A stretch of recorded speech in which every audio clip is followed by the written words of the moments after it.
Je commence au verset 1. J'aimerais que tu puisses prendre aussi ta Bible, le bloc-notes aussi. Comme ça, tu vas suivre quand moi, je vais lire cette portion d'écriture. Adam connut Ève, sa femme. Elle conçut et enfanta Caïn, et elle dit, « Je formai un homme avec l'aide de l'Éternel. » Elle enfanta encore son frère Abel. Abel fit berger et Caïn fit laboureur. Au bout de quelque temps, Caïn fit à l'Éternel une offrande de fruits de la terre, et Abel de son côté en fit une de premier-né de son troupeau et de la graisse.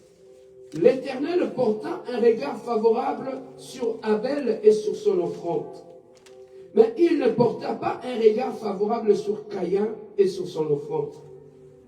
Caïn fut très irrité et son visage fut abattu. Et l'Éternel dit à Caïn, « Pourquoi es-tu irrité? Et pourquoi ton visage est-il abattu? Certainement, si tu agis bien, tu relèveras ton visage, et si tu agis mal, le péché se couchera à la porte. Et ses désirs se porteront vers toi, mais toi domine sur lui. » Cependant, Caïn adressa la parole à son frère Abel, mais comme ils étaient dans le champ, Caïn se jeta sur son frère Abel et le tua. Tendre Père, nous voulons partager cette portion d'écriture. Nous sommes venus ce soir à tes pieds pour apprendre encore à l'école. Seigneur, enseigne-nous, éternel Dieu de gloire. Parle-nous par rapport à ta pensée sur l'autel de prière, éternel Dieu de gloire. Nous te recommandons ce moment entre tes saintes mains. Cher Saint-Esprit de Dieu, que je puisse disparaître. Que toi seul, l'enseignant par excellence, que tu puisses parler et enseigner ton peuple. Dans le nom merveilleux et précieux de notre Seigneur Jésus-Christ, nous disons Amen. Bien-aimés dans le Seigneur, nous voulons ce soir les thèmes que vous avez vus, que nous avions publiés depuis le matin. Nous voulons parler sur l'autel de la prière. Bâtir ou restaurer l'autel de la prière. Bien-aimés, nous savons que le monde dans lequel Dieu nous a créés, ce monde a deux parties. Il y a une partie qui est visible, que nous voyons, qui est matérielle. Il y a l'autre partie qui est invisible, qui est spirituelle. Ainsi, Dieu qui est esprit, qui demeure dans le règne spirituel, qui n'est pas visible à l'œil nu par rapport à ce que nous voyons, il s'était dit, je vais créer l'homme. Mais l'homme que je vais créer, je vais le créer à mon image et à ma ressemblance.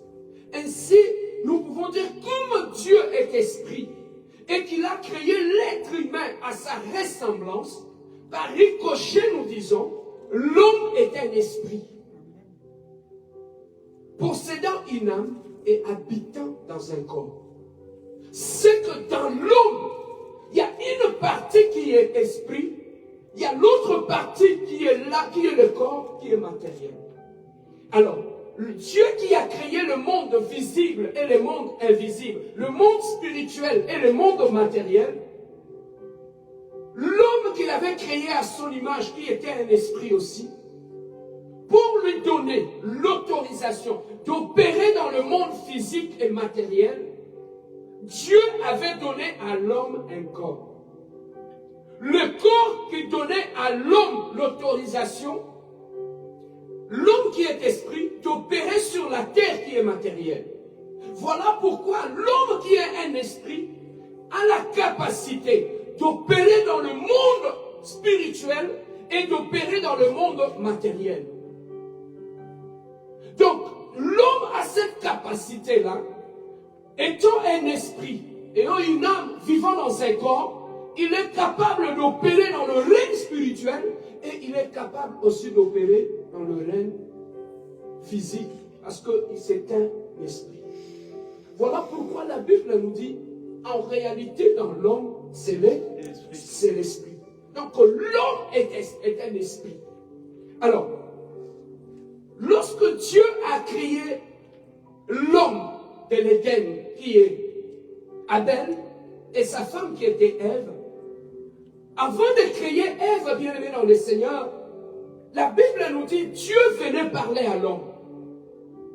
Et plus il passait de temps à l'homme, Dieu voulait que l'homme qu'il avait créé, qu'il puisse bien le connaître.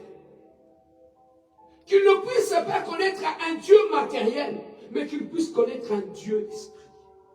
Voilà pourquoi, bien-aimé dans le Seigneur, comme Dieu savait que j'ai créé l'homme et que je marcherai avec cet homme sera à mes côtés, je dois commencer à enseigner à l'homme le principe, le règle qui régit le monde spirituel.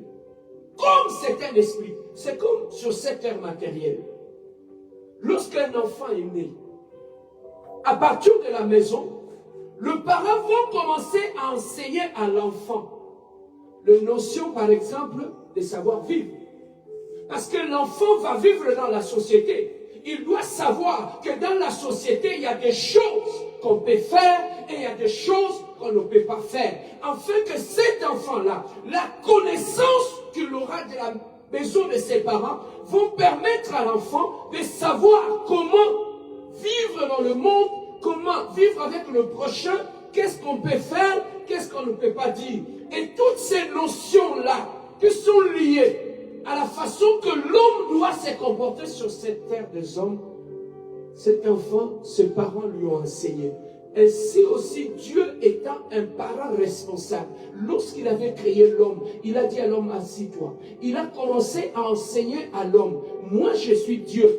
Lorsque tu veux m'approcher, voilà de telle façon que tu peux m'approcher, de telle façon que tu peux opérer avec moi, voilà ce que tu peux faire, voilà ce que tu ne peux pas faire. Voilà, toi tu es un homme, mais tu es dans le règne spirituel. Voilà le principe qui régit le règne spirituel, voilà le principe qui régit le monde matériel, parce que tu vas opérer dans le démon.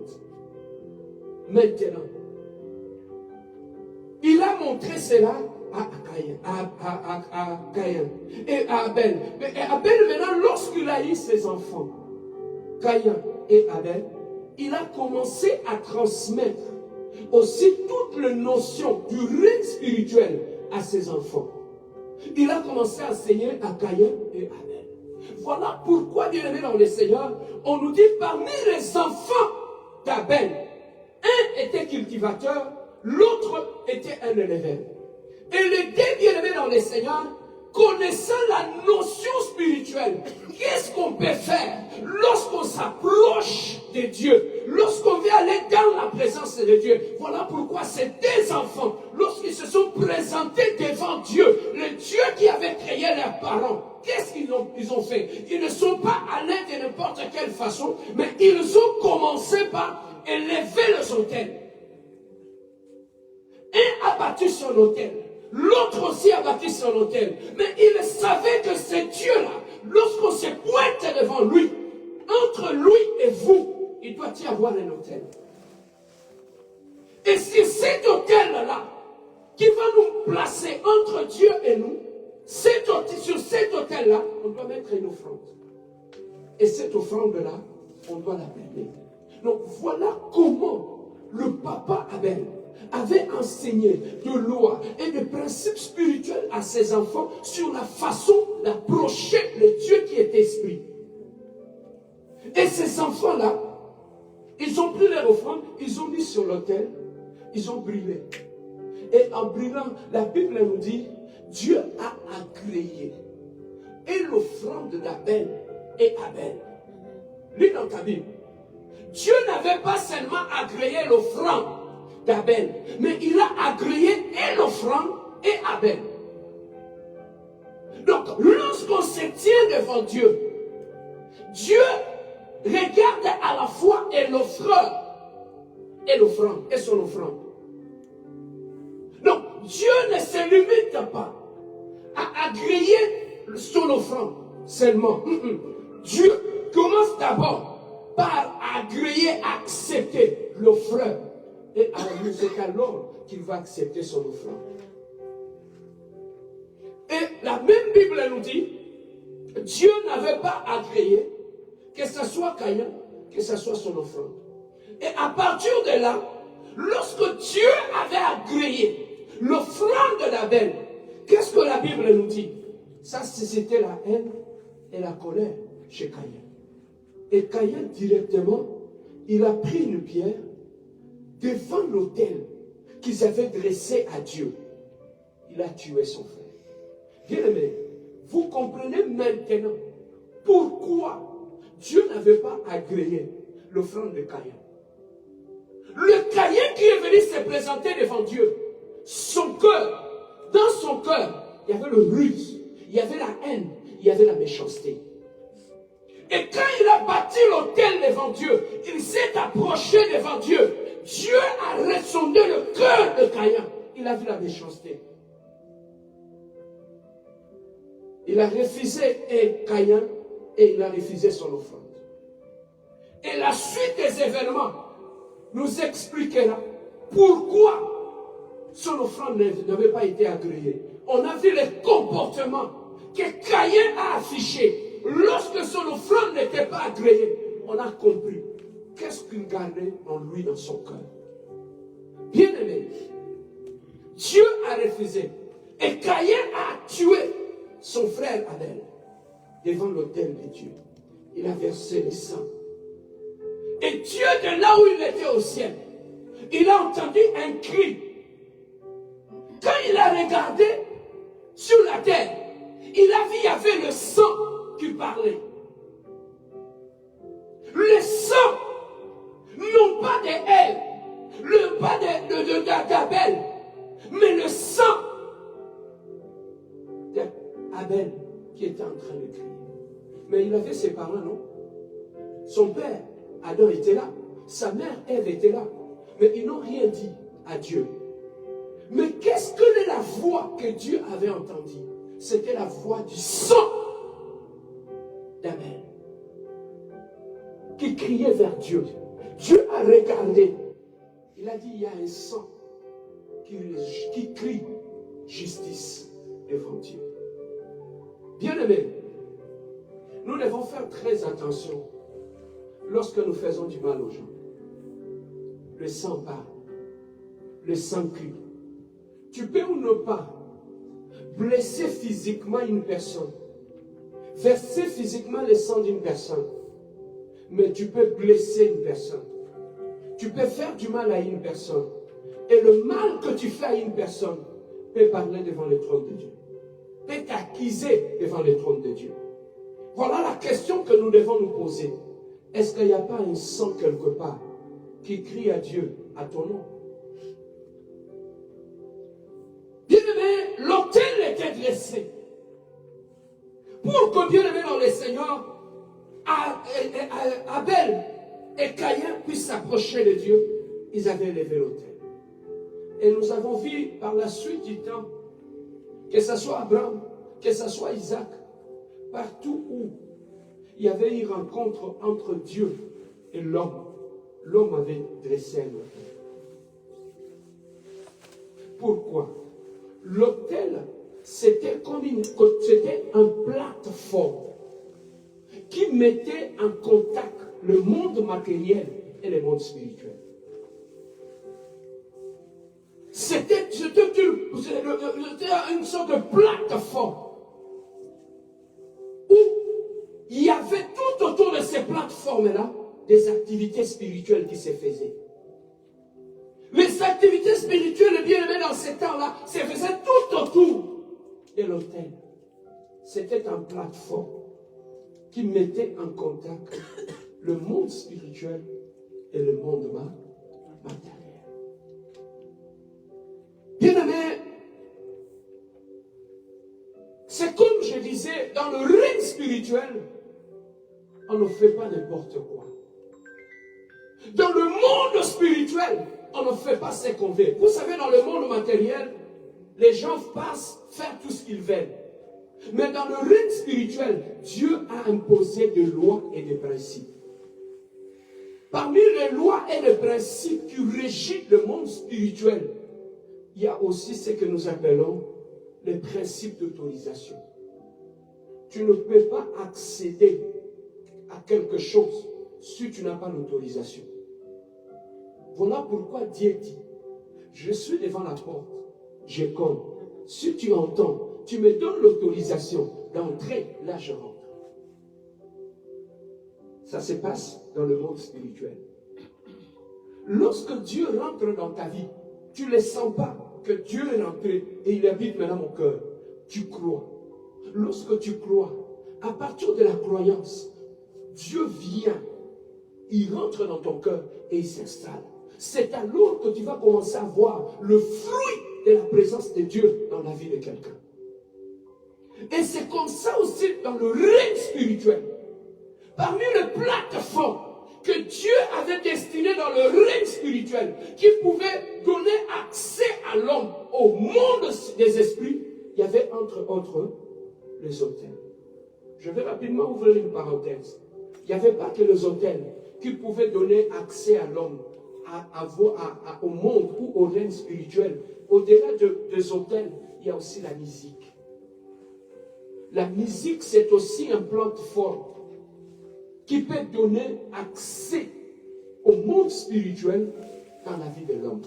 Voilà pourquoi dans la musique touche à la fois l'esprit, l'âme et le corps. La musique est d'abord spirituelle. Voilà pourquoi, bien aimé, nous devons faire très attention avec la musique. C'est un plateforme que Dieu avait érigé depuis le règne spirituel.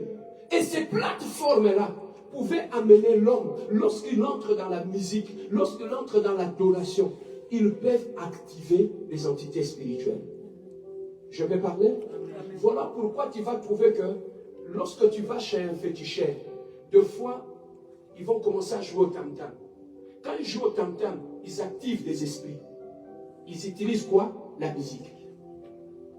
Donc, le tam-tam sont là, il n'y a rien qui s'est fait. Mais quand on commence à jouer au tam-tam, tu vas voir que les hommes peuvent commencer à rentrer en transe.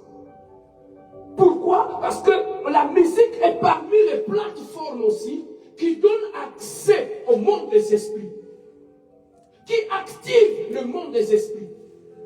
Voilà pourquoi, bien aimé dans le Seigneur, l'ignorance de celle-là avait amené beaucoup de gens dans le monde maléfique. Regardez la plupart des jeunes aujourd'hui qui sont dans le domaine de la musique, ne connaissant pas que la musique est d'abord spirituelle. Beaucoup de jeunes aujourd'hui se sont retrouvés dans le camp du diable. Pourquoi? Parce que lorsque tu joues la musique, tu es dans la musique. Lorsque tu n'as pas aucune connaissance de principes et de lois spirituelles, au travers de la musique, tu peux activer les entités spirituelles. Ou tu peux entrer en contact avec les activités spirituelles. Je voyais encore un musicien qui dit, lorsque je chante, je suis sur l'estrade, je sens comme si je suis en train de planer et de voler. Pourquoi? Parce que lorsqu'il y a toutes ces entités spirituelles-là, même lorsque vous allez dans des concerts, il y a dans des concerts, lorsqu'on joue certaines musiques, il y a certaines notes de musique qu'on peut jouer dans le concert. Automatiquement, les entités spirituelles qui étaient dehors vont rentrer dans la salle de concert. Et lorsqu'ils vont rentrer dans la salle de concert, les jeunes qui sont là, ne connaissant rien, mon peuple périt parce qu'il manque la connaissance. Et voilà pourquoi on tasse tous ces jeunes dans des concerts. Et dans les concerts-là, on joue la musique. Et cette musique-là attire et active les entités spirituelles qui viennent là où les enfants, les hommes se sont rassemblés et qui commencent à envoûter les gens. Voilà pourquoi tu vas trouver qu'après le concert, va voir, ils quittent le concert, ils vont dans le boîte de nuit. Et quand ils quittent le boîte de nuit, voilà voir ce qu'ils font. Voilà pourquoi tu peux assister dans certains concerts et tu ne sais pas, tu as été exposé à quel genre de musique. Dieu, c'est lui qui a créé la musique. Mais le diable, pour sa gloire, il a volé la musique. Mais maintenant, il utilise la musique. Pourquoi? Parce qu'il sait que facilement avec la musique, tu peux atteindre l'esprit, l'âme et le corps de quelqu'un. Tu peux le posséder juste avec la musique. Voilà comment dans le monde, bien aimé dans le Seigneur, le diable utilise la musique pour détruire des vies, pour détruire des maisons, pour détruire tout. C'est parmi les plateformes que Dieu utilise qui peuvent activer les entités spirituelles, les démons. Il y a des démons, il y a un certain nombre de musique que tu peux jouer et qui peut activer une certaine catégorie de démons pour qu'ils puissent opérer là où ils sont. Et ça, vous ne le savez pas. Les musiciens qui sont sur les stages, ils ont des notes de musique qu'ils jouent. Et quand ils jouent ces notes de musique-là, vous croyez qu'ils le jouent pour vous? Non. Ils ne le jouent pas pour votre plaisir. Mais ils le jouent parce que ces notes de musique, bien aimé, ce sont des notes codées. Et qui, derrière ces notes codées, s'activent des entités spirituelles et qui leur donnent accès d'opérer là où il y a tous ces gens qui sont là. Je peux parler? Amen. Il y a les hôtels, il y a la musique, il y a plein d'autres choses. Mais maintenant, nous sommes en train de parler des hôtels, qui est une plateforme que Dieu avait destinée pour que l'homme puisse entrer en contact avec Dieu. Alors, l'hôtel, c'était fait de quelle manière? On prenait des pierres, on formait une sorte de stèle, et ces pierres-là, on prenait l'offrande, on mettait sur l'autel, sur ces pierres-là, on les brûlait, et c'est là, bien aimé dans le Seigneur, activer ou toucher ou mettait l'homme en contact avec son Créateur. Mais bien aimé, les autels, ça pouvait être des morceaux de pierre que l'homme a bâtis, comme on voit dans le temps de la Bible. L'autel, ça peut être aussi un édifice. Ça peut être un édifice comme le temple de Salomon. C'était aussi un autel. Un hôtel, bien aimé dans le Seigneur, ça peut être aussi un bâtiment. Ça peut être un hôtel. Un hôtel, ça peut être aussi, bien aimé dans le Seigneur, un homme. En lui, un homme peut être aussi un hôtel. Retenez ceci. Un hôtel, c'est une plateforme par rapport auquel, bien aimé, il y a des activités spirituelles qui se font tout autour. Et qui met en contact le monde matériel et le monde spirituel. Voilà pourquoi partout où l'homme veut accéder au règne spirituel, veut faire des choses dans le règne spirituel, dans la plupart des cas, ils bâtissent des hôtels. Parce qu'il sait qu'au travers de l'hôtel, je peux accéder à quelque chose. Ou je peux dire aussi autrement, s'il faut aller simplement, je peux dire l'hôtel c'est comme un téléphone. Je vais entrer en contact avec mon frère qui est en Espagne. Si je parle, il ne va pas m'écouter. Il faut que je puisse utiliser un outil qui me mettra en contact avec cette personne-là. Je prends le téléphone, je parle. Je ne le vois pas, mais il entend ma voix. Pourquoi? Parce que le téléphone me met en contact, me sort de ma maison, peut porter ma voix à des centaines de kilomètres, là où je ne suis pas arrivé, mais ma voix peut arriver. Donc il peut me voir, il peut m'écouter. C'est comme ça aussi avec les hôtels. Je ne peux ou ne pas arriver là où je suis, mais je peux élever l'hôtel. Et l'hôtel peut me permettre d'accéder à certaines choses spirituelles. Voilà pourquoi, bien aimé, ce sont les principes que Dieu lui-même avait établis par rapport au règne spirituel. Donc j'ai dit, un hôtel peut être un édifice, un hôtel peut être une maison, un hôtel peut être un homme, un hôtel peut être un bâtiment. Mais comment, bien aimé dans le Seigneur, lorsque nous allons même en Israël, vous savez, dans ces temps-là, il y avait la guerre, il y avait beaucoup de choses. Alors, deux personnes pouvaient se dire, ok, moi et toi, nous allons faire une alliance. Notre alliance serait faite de telle façon que mon combat sera ton combat. Mon ennemi, ça va être ton ennemi. Celui qui te combattra, moi, je vais te défendre. Celui qui combattra ta famille, même si tu n'es pas là, moi, je vais défendre ta famille. Tu vois comment deux personnes en Israël, dans les temps, se faisaient une alliance. Donc, ils vont faire l'alliance. Et dans cette alliance-là, qu'est-ce qu'ils se faisaient? Ils se blessaient. Ils mettaient leur sang ensemble. Parce qu'une alliance qui est faite par le sang ne se rompt jamais. Et dans l'alliance, après avoir mis ensemble, ils s'est blessés, ils mettaient leurs mains ensemble pour bien aimer mettre leur sang ensemble. Ça veut dire que nous avons fait alliance. Et au-delà de cela, deux personnes qui faisaient l'alliance se disaient quoi? Ils prenaient l'épée. Ils s'échangeaient les épées. Je prends mon épée, je te le donne, toi tu me donnes ton épée. Ça veut dire que à partir du moment où moi et toi nous avons fait l'alliance, donc tous mes ennemis automatiquement deviennent tes ennemis. Donc même si moi je ne suis pas là et que tu es chez toi, tu entends qu'il y a quelqu'un qui combat mes enfants, tu t'élèves, tu vas les défendre ma famille parce que nous sommes en alliance. Et au-delà de l'alliance, qu'est-ce qui s'est passé? Lorsqu'après avoir mis les sangs ensemble, s'échangeaient les épées, qu'est-ce qu'ils faisaient? Ils prenaient ce que nous appelons le repas de l'alliance. Ils mettaient la nourriture sur la table, ils mangeaient dans la même assiette. Ça veut dire que personne ne peut trahir l'autre. Parce que nous avons fait alliance. Donc tu ne vas jamais me trahir parce que nous avons fait alliance.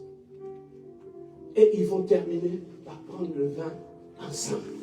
Et c'est là, ça fait partie de l'alliance entre les personnes. Et à la fin, quand ils terminaient le tout, qu'est-ce qu'ils faisaient? Le 2, ils bâtissaient un autel avec des pierres. Et cet autel-là restait là. Pour faire quoi? Pour matérialiser leur alliance. Et le but de l'autel dans l'alliance, c'est quoi? L'autel, c'est comme dans l'alliance, je peux dire, ça c'est mon téléphone.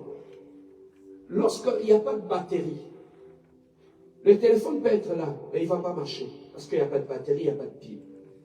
Mais je prends la même téléphone. Lorsque j'insère la batterie, tu vas trouver que le téléphone va fonctionner avec toutes ses potentialités. Pourquoi? Parce que je lis la batterie. Donc, c'est que la batterie est pour le téléphone. Met le téléphone en marche. C'est ce que l'autel est pour l'alliance. Donc, l'autel active une alliance. Et deux personnes qui devaient marcher ensemble en Israël, ce sont deux personnes qui faisaient l'alliance. Ils marchaient dans leur alliance. Et cette alliance-là était perpétuelle. Alors, lorsqu'on parle de l'alliance, on voit l'autel. Là où il y a une alliance, il y a un autel. Là où l'homme fait alliance avec Dieu, il bâtit toujours l'autel. On ne peut pas dissocier une alliance de l'autel. Et bien aimé dans le Seigneur,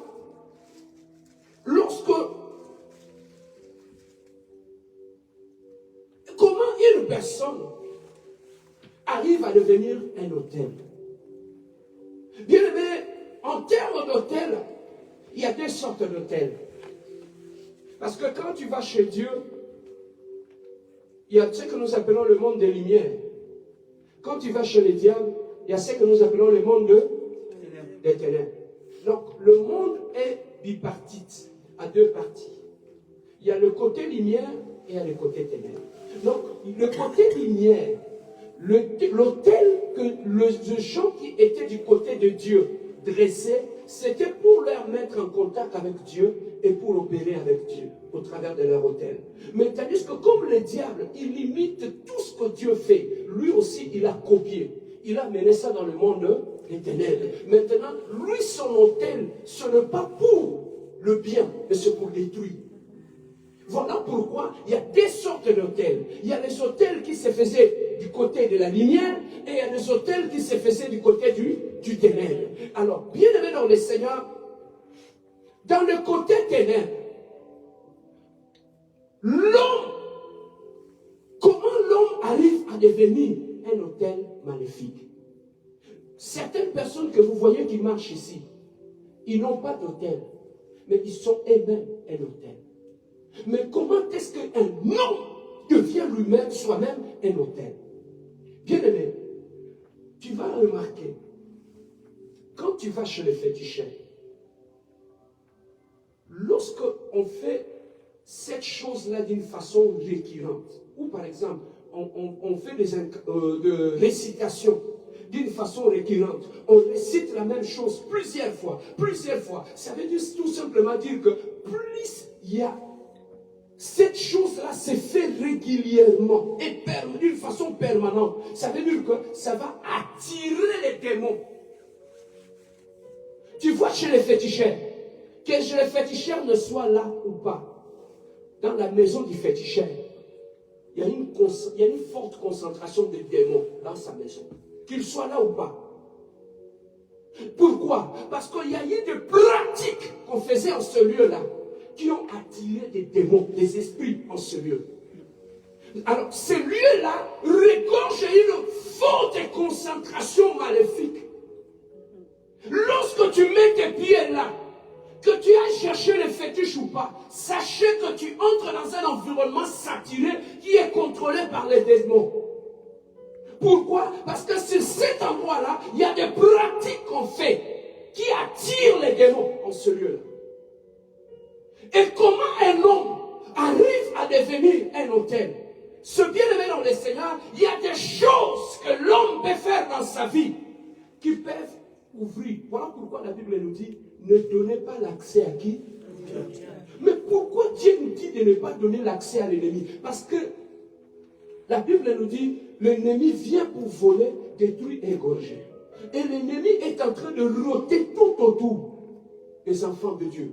Que nous voyons ici, là, dehors, là. Ne vois pas cette beauté que tu vois.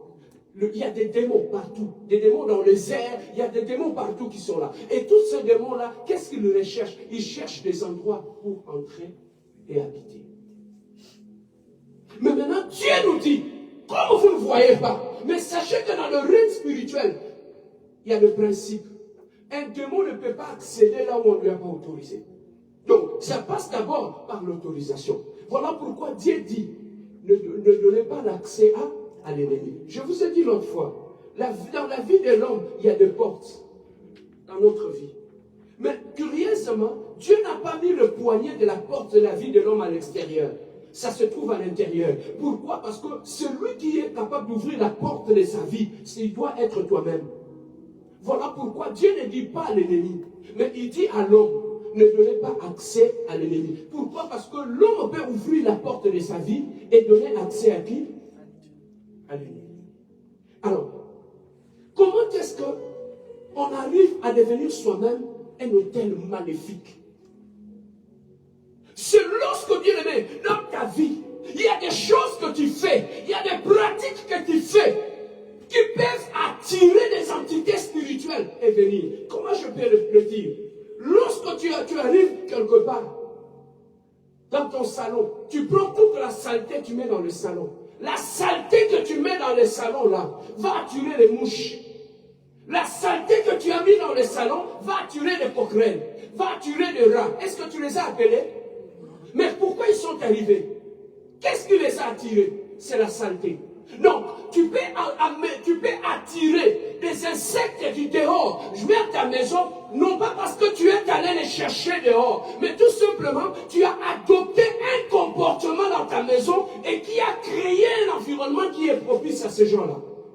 Et c'est comme ça aussi dans ta vie et dans ma vie. Comment on arrive à devenir un autel maléfique? C'est à cause des comportements que nous manifestons dans nos vies qui sont propices aux démons. Parce que qu'est-ce que l'homme peut faire pour que sa vie puisse devenir un autel maléfique? Bien aimé, lorsque tu vis dans le péché donne droit à l'ennemi de rentrer dans ta vie, de posséder ta vie, de contrôler ta vie et de rester dans ta vie. D'abord le péché. Bien aimé, là où il y a le péché, là où l'homme marche dans la rébellion, il y a une forte concentration de démons dans cet environnement-là. Pourquoi? Parce qu'ils sont attirés par le péché que tu as amené dans ta vie. Tu vas trouver comment un homme peut devenir un autel maléfique. Lui-même, c'est un autel. Tout autour de lui, il y a des activités spirituelles qui se font. Il y a des gens qui sont comme ça. Pourquoi? Parce qu'à cause de ce qu'il a fait dans sa vie, il a attiré des démons, des entités spirituelles qui sont venues dans sa vie. Donc, il a fait de sa vie un terrain favorable aux démons. Comment on peut les faire, pasteur? Regardez la plupart des cas, des gens qui vivent dans le péché, dans l'impudicité. Là où il y a l'impudicité, les entités spirituelles arrivent. Bien aimé, là où l'homme vit dans la colère, la plupart des gens colériques, la colère, bien aimé, c'est une atmosphère que les démons aiment. La plupart des gens colériques, dans la plupart des cas, ils sont possédés. Il ne manque pas de démons, des gens qui sont colériques. Il nous arrive de nous fâcher. On peut se fâcher, on est humain. Mais quand est-ce que tu donnes l'accès à l'ennemi? Dieu dit ne dors pas avec la colère. Pourquoi? Parce que quand tu dors avec la colère, ce n'est plus la colère, ça devient la haine. Personne ne peut te dire, si quelqu'un te dit, moi-même, moi, pasteur, je ne me fâche, moi je ne me fâche pas, je suis un enfant de Dieu, c'est faux, c'est un menteur. On se fâche tous. Mais le problème, c'est quoi? C'est la limite à ne pas dépasser. Un enfant de Dieu peut s'énerver, mais ne tombe pas dans la haine. Parce que lorsque tu glisses, tu entres dans la haine, ça veut dire que tu as pollué ton environnement. Et ton environnement commence à attirer les entités maléfiques. Même quand tu dors sous la colère. Voilà pourquoi Dieu sait que la nuit, il y a beaucoup de choses qui se font. Et elle interdit à l'homme de dormir dans la colère. Le diable, lorsqu'il veut te détruire, il va te pousser à t'énerver. Et lorsque tu dors dans la colère, c'est pour qu'ils aient accès dans ta vie. Regardez la plupart des gens qui dorment dans la colère, qui passent 2-3 jours en demeurant dans la colère, dans la plupart des cas, ils ne manquent pas de démons.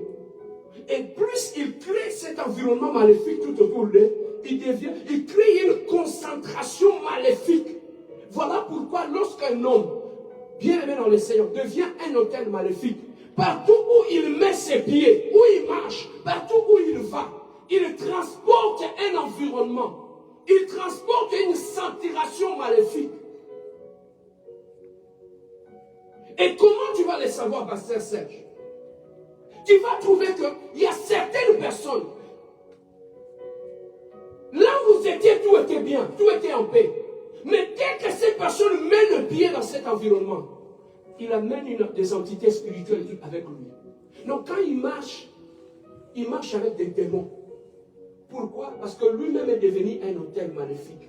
Voilà pourquoi tu vas trouver que on était bien, tout était bien. Certaines personnes, lorsque tu les prends, tu les amènes à Kinshasa, tu vas trouver que tout autour de lui, ce sont le même genre de problèmes qui vont se passer.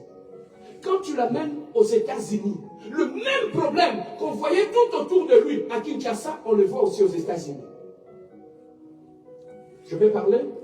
Tu peux trouver que quelqu'un qui était au Cameroun, tout autour de lui, il y avait des disputes, il y avait des divisions, il y avait des gens qui avaient des disputes, des divisions tout autour de lui. Quand tu l'arraches du Cameroun, tu l'amènes au Japon. Quand il arrive au Japon, personne ne les connaît, mais tu vas voir le même réalité qui était au Cameroun. Les gens commencent à se diviser, les gens commencent à avoir des problèmes. Pourquoi? Parce que c'est lui qui amène cet environnement-là. Tu peux trouver ces gens-là. Lorsque l'église n'est pas en prière, ils peuvent entrer dans l'église. Ils peuvent amener une catégorie de problèmes dans l'église. Depuis que la sœur là est venue, depuis que le frère là est venu dans l'église, on a commencé à remarquer un certain nombre de choses qu'on ne voyait pas dans l'église. Pourquoi? Parce que c'est un hôtel maléfique. Il marche avec des entités maléfiques. Il y en a d'autres que tu vas trouver, il est lui-même un hôtel d'impudicité.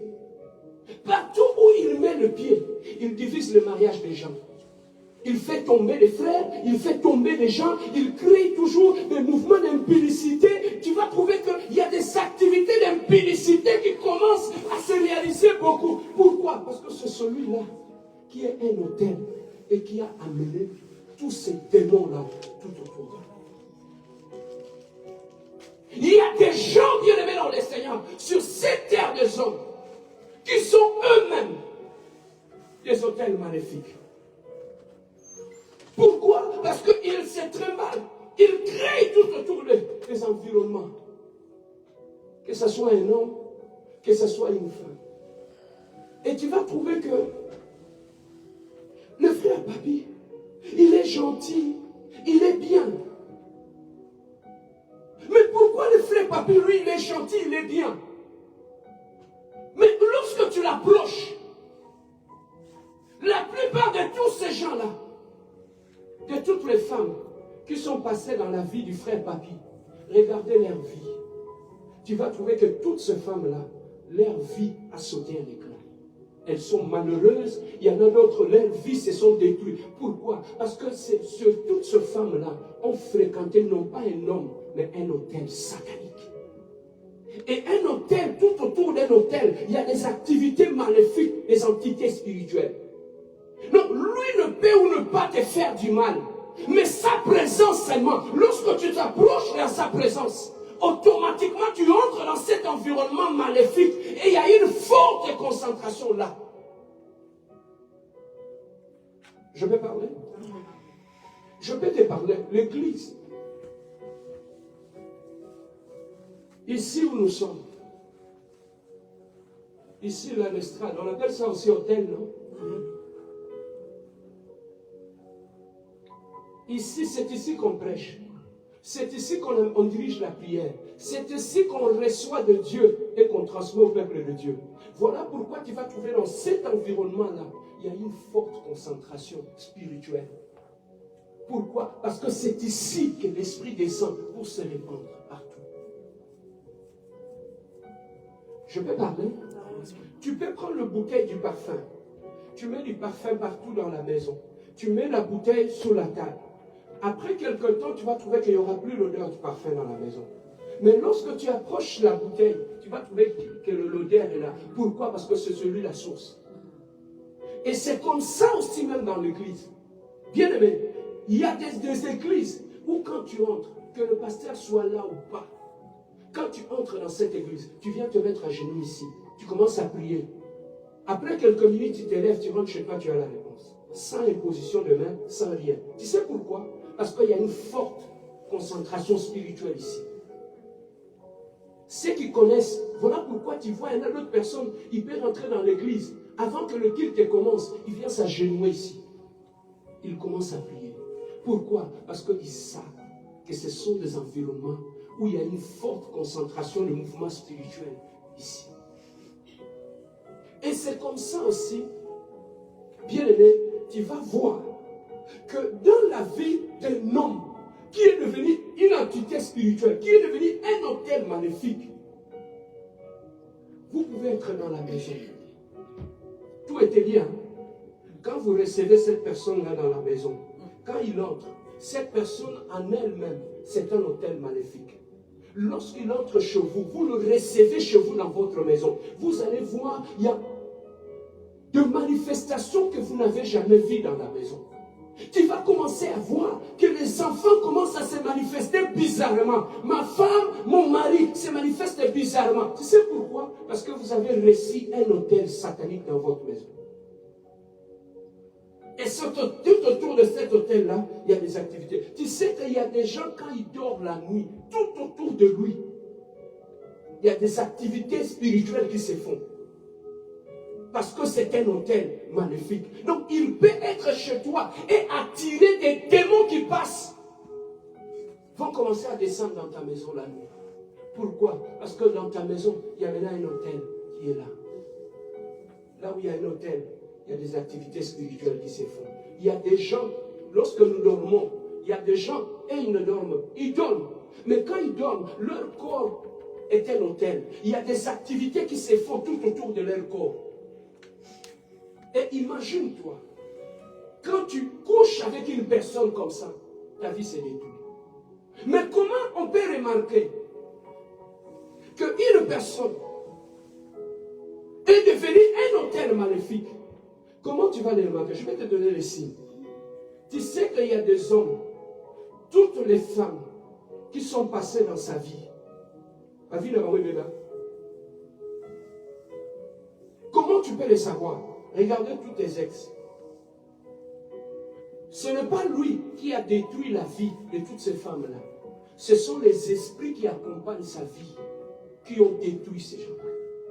Il y a des gens, papa, quand tu les approches, ta vie est finie. Tu sais pourquoi? Parce que cette personne est un hôtel maléfique. Tout autour de lui, il y a des démons. Et quand tu l'approches, ta vie est finie. Il y a des amis, il y a des gens avec qui il faut faire très attention. Pourquoi? Parce que quand tu rentres dans son environnement, ce n'est pas lui qui va te faire du mal, mais ce sont les démons qui marchent avec lui, qui vont te détruire. Tu vas te poser des questions, que ce soit même des femmes. Il y a des femmes, mon frère, ma soeur, que tous les hommes qui sont passés dans la vie de cette femme, regardez leur sort. La vie de Maman Bébé. Tous ces hommes qui sont passés là. Pourquoi? Parce que cette femme, c'est un hôtel maléfique. Et un hôtel maléfique, elle traîne avec les démons. Ce n'est pas elle qui détruit la vie des hommes, mais ce sont les démons qui accompagnent sa vie, qui détruisent la vie des hommes. Elle est comme un élément de concentration. Elle vous attire vers elle. Et quand vous venez dans sa présence, les démons qui sont dans sa vie vont commencer à vous détruire. C'est ça que tu trouves des gens. Une personne peut être gentille. Vous parlez bien. Ah, il est gentil, il est bien. Mais le jour que tu vas avoir le problème avec cette personne-là ne va pas te rater. Et pasteur, comment on peut savoir? Là où il y a un hôtel, il y a des entités spirituelles, il y a un caractère qui va avec. Dans la plupart des cas, là où il y a les hôtels vont imposer un caractère.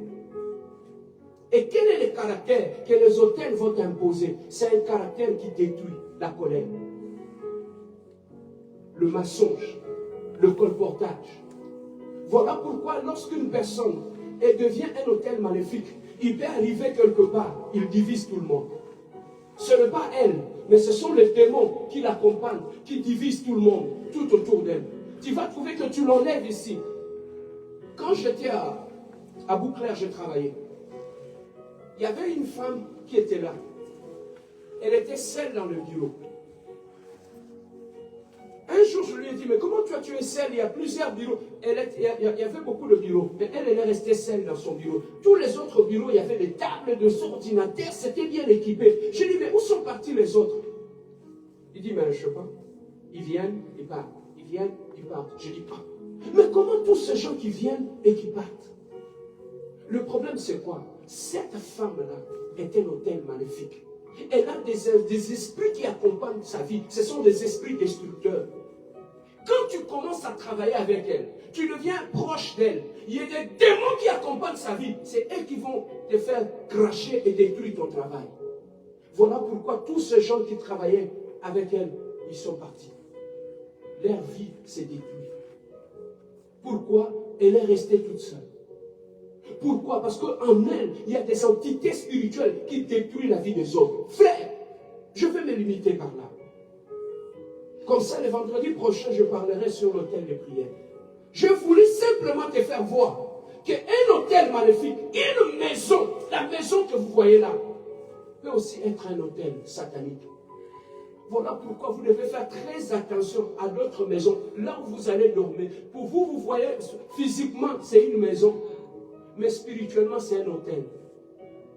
Il y a des manifestations spirituelles qui se font dans cette maison la nuit. Il y a des esprits qui sortent, qui rentrent, qui sortent, qui rentrent. Et quand tu ramasses tes enfants, c'est dans n'importe quelle maison que tu vas les envoyer. Connais-tu les activités spirituelles nocturnes de cette maison? Une maison peut être un hôtel satanique où les activités spirituelles se font la nuit. Les jours, ça peut être une maison. Mais la nuit, ça peut être un hôtel. Vous pouvez aller habiter dans cette maison.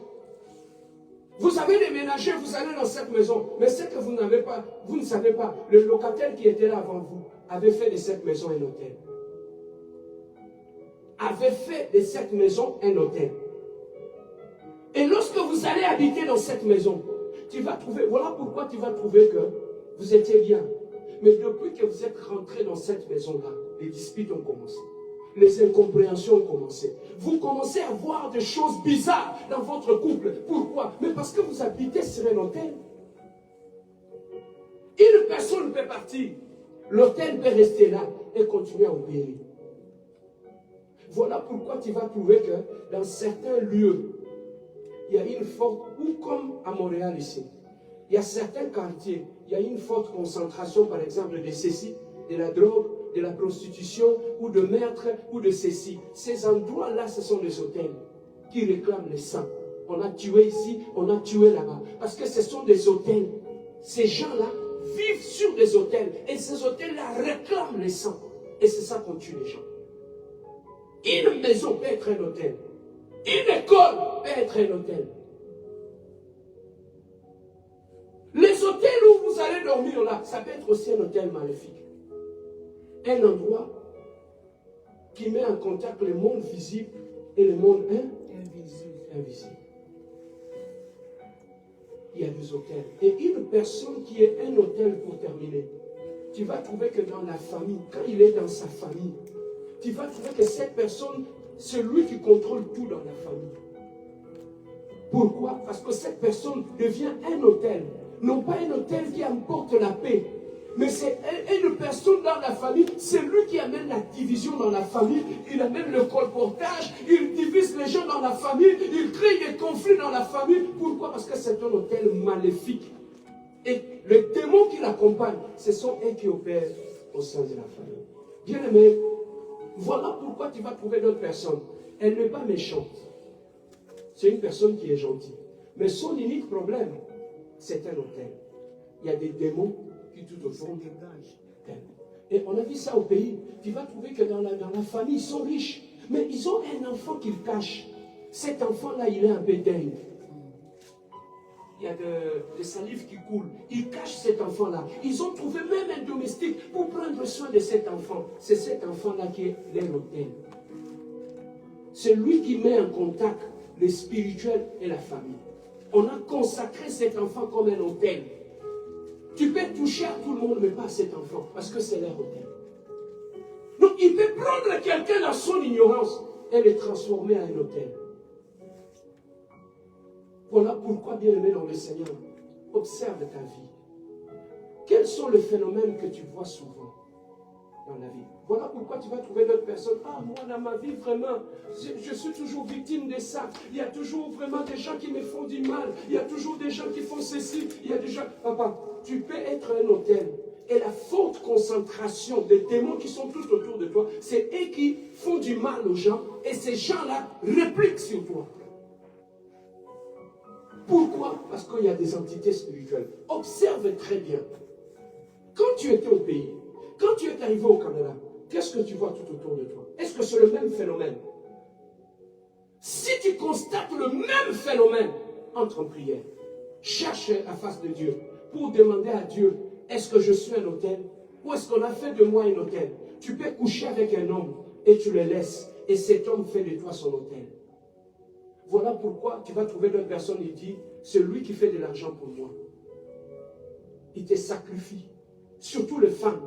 Un homme peut coucher avec une femme et laisser ses empreintes sur cette femme et commencer à utiliser la vie de cette femme comme un hôtel. Il y a aussi des hommes, que les femmes qui sont spirituellement maléfiques, qui peuvent aussi faire de ta vie un hôtel maléfique. Tu vas trouver que depuis que tu es sorti avec Marie, ta vie est finie. Ta vie s'est détruite. Pourquoi? Parce que Marie avait des entités spirituelles. Elle a fini par faire de toi un hôtel satanique. Et là où il y a un hôtel, il y a un caractère. Voilà pourquoi tu vas trouver qu'il y a des gens qui deviennent colériques, ils deviennent rancuniers, ils deviennent méchants. Tu ne peux pas être un hôtel et être quelqu'un de courtois, quelqu'un qui pardonne facilement. Non. Tu vas trouver que lorsqu'une personne devient un hôtel maléfique, son caractère sera le caractère qui va attirer ce que le diable aime. Le diable aime la colère, il aime la rancune, il aime les gens qui ont la dureté de cœur, qui ne pardonnent pas. C'est là que le diable aime. Le diable n'aime pas les gens qui ont le pardon facile. Le diable n'aime pas. Les gens qui ont l'amour, les gens qui ont l'empathie, la compassion, le diable n'aime pas ces gens-là. Mais les gens aiment les gens qui sont aigris, qui peuvent fermer son cœur pendant 5 ans, 7 ans, 6 ans. Voilà les genres de personnes que le diable aime. Donc il y a beaucoup de gens bien-aimés qui sont devenus des hôtels sataniques à partir de leur caractère eux-mêmes.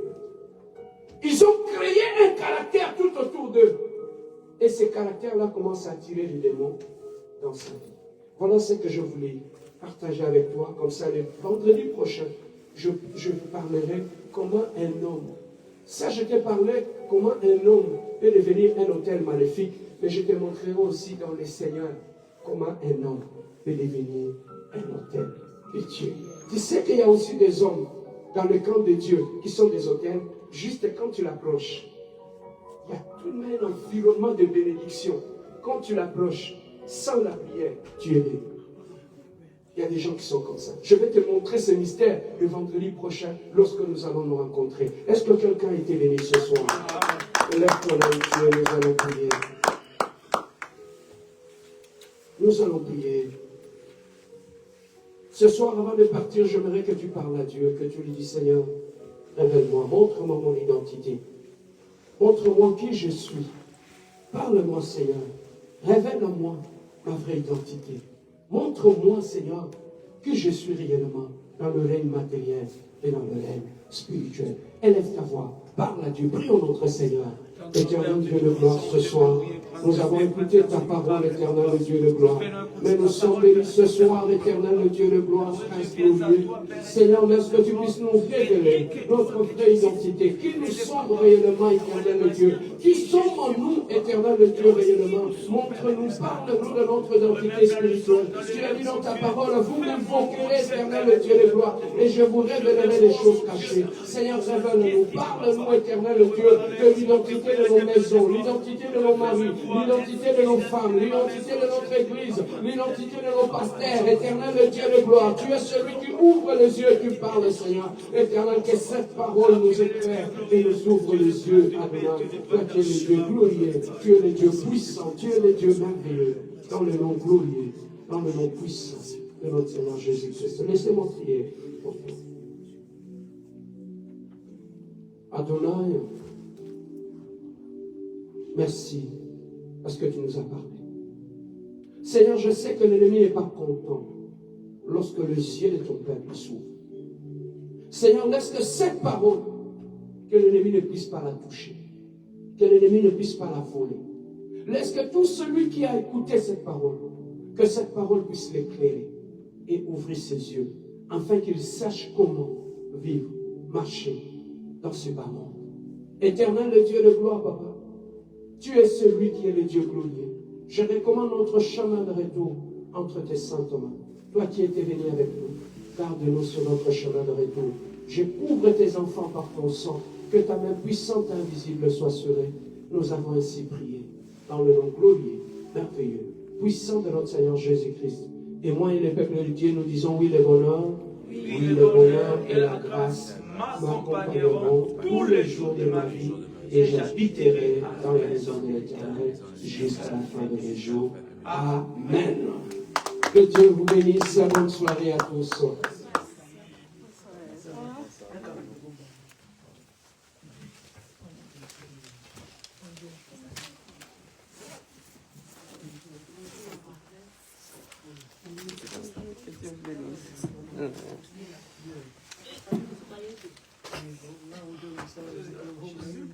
Yeah.